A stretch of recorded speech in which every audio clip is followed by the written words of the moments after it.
Good morning students. आज हम कक्षा 4 की हिंदी साहित्य की पुस्तक नवीन पल्लव के छठे अध्याय सीखो नामक कविता पढ़ेंगे।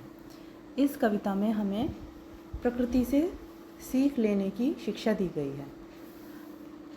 इसमें बताया गया है कि प्रकृति हमारी सबसे बड़ी शिक्षिका है और अपने प्रत्येक रूप में हमें आगे बढ़ने का संदेश देती है।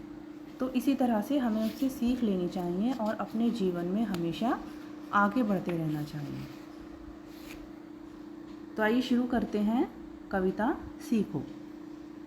फूलों से नित हंसना सीखो, भौरों से नित गाना, तरुकी झुकी डालियों से नित सीखो शीश झुकाना। तो इसमें कवि कहते हैं कि फूलों से नित हंसना सीखो, कि फूलों से हमें नित यानी कि हमेशा हमें हंसना सीखना चाहिए। कि जिस तरह से फूल को पता है कि एक दिन उसे सूख कर गिर जाना है, लेकिन उसके बाद भी वह हमेशा हंसता रहता है, तो उसी तरह से हमें उससे हंसना सीखना चाहिए और जीवन में आने वाली समस्याओं को देखकर घबराना नहीं चाहिए। उसी तरह भौरों से नित गाना, भौरों से हमें नित गाना सीखना चाहिए। तरुकी झुकी डालियों से नित सीखो शीश झुकाना, तरु अर्थात पेड़ों की जो झुकी हुई डालियाँ होती हैं उनसे हमें विनम्र बनना सीखना चाहिए। कि जिस तरह से पेड़ों की डालियाँ झुककर हमें विनम्र बनने का संदेश देती हैं, उसी तरह हमें भी अपने जीवन में हमेशा विनम्र बनना चाहिए। सीख हवा के झोंकों से लो, हिलना जगत हिलाना, दूध और पानी से सीखो मिलना और मिलाना। सीख हवा के झोंकों से लो, तो हमें हवा के झोंकों से सीखना चाहिए कि वो जिस तरह से हिलती हैं और जगत हिलाना यानी कि जग को प्रसन्न करती हैं, उसी तरह से हमें भी सबसे मिलजुल कर रहना चाहिए। दूध और पानी से सीखो मिलना और मिलाना, और जिस तरह से दूध और पानी आपस में मिलकर उनका पता ही नहीं चलता कि दूध कौन सा है और पानी कौन सा है, तो इसी तरह से हमें भी मिलजुल कर रहना चाहिए। सूरज की किरणों से सीखो जगना और जगाना, लता और पेड़ों से सीखो सबको गले लगाना। सूरज की किरणों से हमें जगना और जगाना सीखना चाहिए। जिस तरह से सूरज सबसे पहले उगकर पूरे संसार को रोशनी से भर देता है, उसी तरह से हमें भी सुबह को जल्दी उठकर अपने कार्यों में लग जाना चाहिए। कि सूरज की किरणें आती हैं सारी कलियां खिल जाती हैं, अगर सुबह भी अलसा जाए तो क्या जग सुंदर बन पाए। कि अगर सूरज भी आलस करने लग जाए तो क्या ये संसार सुंदर बनेगा, अर्थात ये जो संसार है वो पूरा अंधकार में रहेगा। तो उसी तरह से सूरज की किरणों से हमें सुबह को जल्दी उठना सीखना चाहिए। लता और पेड़ों से सीखो सबको गले लगाना। लता अर्थात जो बेलें होती हैं तो वो पेड़ों से मिलकर ऊपर चढ़ती हैं, उसी तरह से हमें भी सब से मिलकर रहना चाहिए और सबका सहारा बनना चाहिए। वर्षा की बूंदों से सीखो सबसे प्रेम बढ़ाना, मेहंदी से सीखो सभी पर अपना रंग चढ़ाना। कि हमें वर्षा की बूंदों से ये सीखना चाहिए कि वो जिस तरह से सबसे प्रेम बढ़ाती हैं। कि जब वर्षा की बूंदें धरती पर गिरती हैं तो मिट्टी में मिलकर जिस प्रकार वो उसी की तरह हो जाती हैं, यानी कि वो उससे फिर अलग नहीं होती हैं, तो उसी तरह से हमें भी बनना चाहिए। और मेहंदी से सीखो सभी पर अपना रंग चढ़ाना। जिस तरह से मेहंदी हाथ पर लगकर अपना रंग छोड़ जाती है, उसी तरह से हमें अपना व्यवहार दूसरों के प्रति ऐसा रखना चाहिए कि दूसरे जब हमसे मिलें या बातें करें तो हमारा जो प्रभाव है वो उन पर पड़े। मछली से सीखो स्वदेश के लिए तड़प कर मरना, पतझड़ के पेड़ों से सीखो दुख में धीरज धरना। तो उसी तरह से मछली से सीखो, जिस तरह से मछली स्वदेश के लिए तड़प कर मर जाती है, अर्थात जब उसे पानी से अलग कर दिया जाता है तो वह तड़प कर मर जाती है, क्योंकि वह पानी के बिना नहीं रह सकती। तो उसी तरह से हमें भी अपने देश से प्रेम करना चाहिए और हमें अपने देश के लिए उसकी रक्षा के लिए सदैव तत्पर रहना चाहिए। पतझड़ के पेड़ों से सीखो दुख में धीरज धरना। और जो पतझड़ के पेड़ होते हैं, अर्थात जब पतझड़ का मौसम होता है तो पेड़ों से पत्ते गिर जाते हैं, तो वो हमें सिखाते हैं कि हमें दुख में भी धैर्य रखना चाहिए ताकि हम अपने जीवन में आने वाली समस्याओं का सामना कर सकें। दीपक से सीखो जितना हो सके अंधेरा हरना, पृथ्वी से सीखो प्राणी की सच्ची सेवा करना। और दीपक हमें सिखाता है कि जो अंधेरा है वो किस तरह से उसे हरा जा सकता है, यानी कि उसे दूर किया जा सकता है। और जो पृथ्वी है, पृथ्वी हमें सीख देती है कि प्राणी की सच्ची सेवा करना। जिस प्रकार से पृथ्वी तथा धरती माता बिना किसी स्वार्थ के मनुष्यों की सेवा करती हैं, उसी तरह से हमें भी यही सीखना चाहिए कि किस तरह से हम सभी प्राणियों की निस्वार्थ भाव से सेवा कर सकें।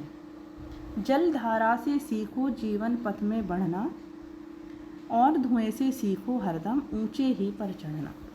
जलधारा से सीखो आगे जीवन पथ में बढ़ना, कि जल की जो धारा होती है वो हमेशा आगे की ओर ही बढ़ती है। तो उसी तरह से हमें भी अपने पथ पर, अपने जीवन के पथ पर हमेशा आगे ही बढ़ना है, यानी कि समस्याओं को देखकर या कठिनाइयों को देखकर पीछे नहीं हटना है। और धुएं से सीखो हरदम ऊंचे ही पर चढ़ना।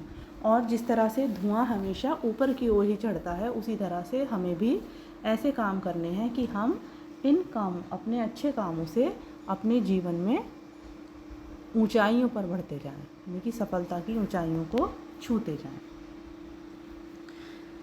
तो ये जो कविता है जो श्रीनाथ सिंह जी द्वारा लिखी गई है, तो ये कविता हमें सिखाती है कि प्रकृति जीवन में आगे बढ़ने की सीख देती है। तो इसी तरह से हमें भी अपने जीवन में हमेशा आगे बढ़ना चाहिए और दूसरों का सहारा बनना चाहिए, हमेशा विनम्र बनना चाहिए। तो आशा करती हूँ कि आपको यह कविता समझ में आ गई होगी। अब इस पाठ से संबंधित प्रश्नों के उत्तर। सबसे पहले लिखित प्रश्न। पहला प्रश्न है, पेड़ों की झुकी डालियों से क्या सीखना चाहिए? तो पेड़ों की झुकी डालियों से हमें विनम्र बनना सीखना चाहिए। नेक्स्ट, मिलना और मिलाना कौन सिखाता है? तो दूध और पानी हमें मिलना और मिलाना सिखाते हैं। थर्ड क्वेश्चन, लता और पेड़ हमें क्या सिखाते हैं? लता और पेड़ हमें सबके साथ मिलजुल कर रहना सिखाते हैं। नेक्स्ट, मछली से हमें क्या शिक्षा मिलती है? मछली से हमें स्वदेश प्रेम व उस पर बलिदान होने की शिक्षा मिलती है।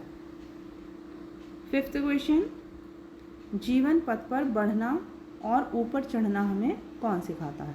तो जीवन पथ पर बढ़ना और ऊपर चढ़ना हमें धुआं सिखाता है।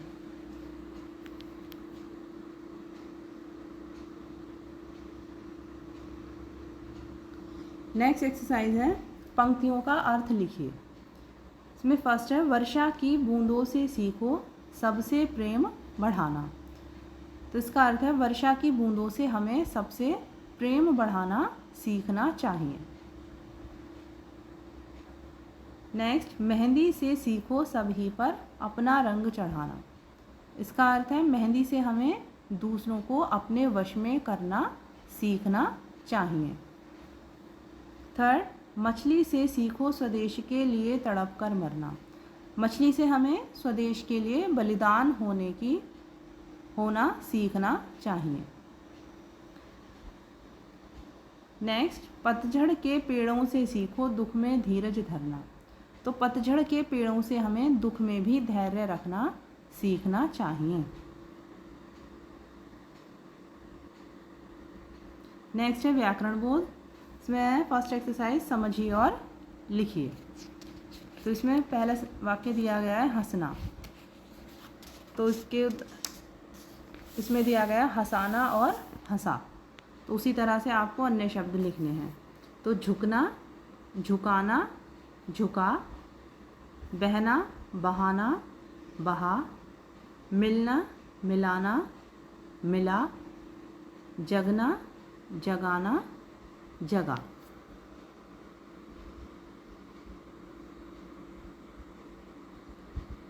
नेक्स्ट एक्सरसाइज है मात्रा बदल जाने से शब्दों के अर्थ बदल जाते हैं। जैसे शशि शब्द की मात्रा बदलकर 3 अलग अलग अर्थ वाले शब्द बन सकते हैं। इसी तरह के और शब्द दिए गए हैं, इनके अर्थ लिखिए। तो इसमें पहला दिया गया है शशि, दूसरा दिया है शीशी और लास्ट में दिया है शीश। तो इसमें शशि का अर्थ है चंद्रमा, शीशी का अर्थ है बोतल और शीश का अर्थ है सिर। उसी तरह मत, मात, माता। मत का अर्थ है राय, मात का अर्थ है हराना और माता का अर्थ है माँ। थर्ड है हल, हाल, हाला। हल का अर्थ है समाधान, हाल का अर्थ है स्थिति और हाला का अर्थ है भूकंप। नेक्स्ट है बल, बाल और बाला। तो बल का अर्थ है शक्ति, बाल का अर्थ है केश और बाला का अर्थ है लड़की। तो इसमें किसी शब्द की मात्रा बदलकर उसके अर्थ भी बदल गए हैं।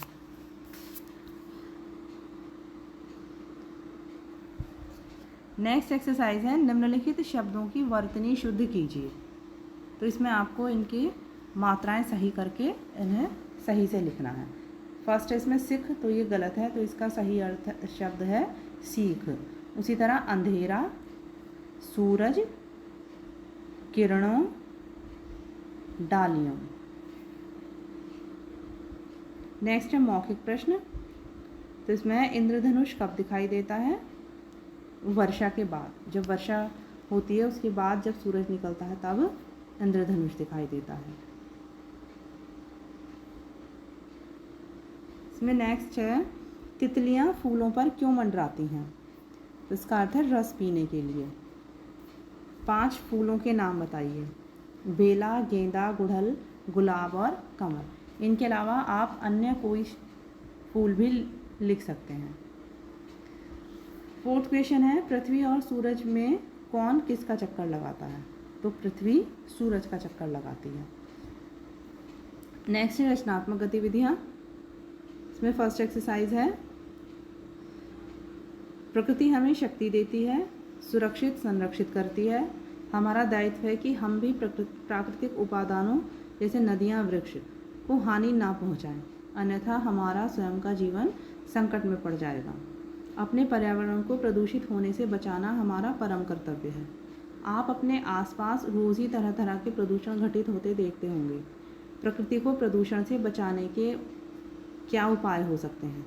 अपने विचार 5 वाक्यों में अपनी अभ्यास पुस्तिका में लिखिए। तो ये कार्य आप स्वयं करेंगे। इसमें आप 5 वाक्य लिखेंगे कि आप किस तरह से प्रकृति को प्रदूषित होने से बचा सकते हैं। नेक्स्ट है इसमें एक बकरी को कुछ कुत्तों ने दौड़ा लिया। अपने प्राणों की रक्षा के लिए बकरी मक्के के खेत में जा छुपी। कुछ देर तक कुत्ते गुर्राते हुए उसे इधर उधर ढूंढते रहे, लेकिन वह नहीं मिली।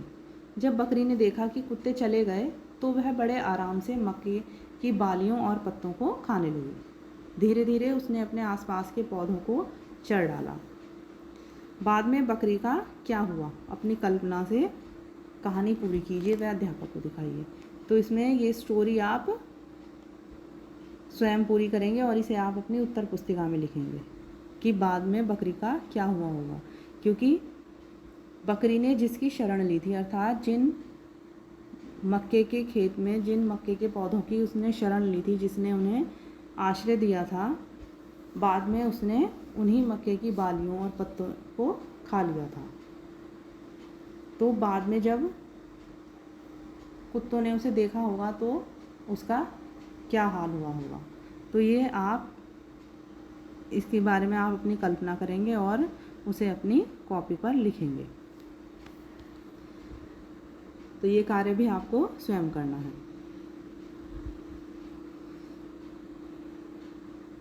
नेक्स्ट है खेल खेल में। तो चित्र में दिए गए महान लोग हमें क्या सिखाते हैं, मिलान कीजिए। तो इसमें सबसे पहले देश पर मिटना, तो ये भगत सिंह हैं, जिन्होंने अपने देश की रक्षा के लिए अपने प्राणों का बलिदान दिया था। नेक्स्ट है सत्य और अहिंसा, तो इसका पालन करना हमें महात्मा गांधी ने सिखाया था। नेक्स्ट नारी को शिक्षित करना, सावित्रीबाई जी का चित्र है, तो इन्होंने नारी को शिक्षित करना सिखाया था। और मानवता की सेवा हमें सिखाई थी मदर टेरेसा जी ने। तो आशा करती हूँ कि आपको ये पाठ समझ में आ गया होगा। इस पाठ से संबंधित प्रश्नों के और अतिरिक्त प्रश्नों के उत्तर आप अपनी पुस्तक में साफ और स्वच्छ अक्षरों में लिखेंगे, और उसके बाद उन्हें याद करके आप उन प्रश्नों के उत्तर और अतिरिक्त प्रश्नों के उत्तर आप अपनी उत्तर पुस्तिका में लिखेंगे। और जो आपको एक्सरसाइज दी गई है रचनात्मक गतिविधियाँ की, वो भी आप अपनी उत्तर पुस्तिका में साफ और स्वच्छ अक्षरों में लिखेंगे। Thank you.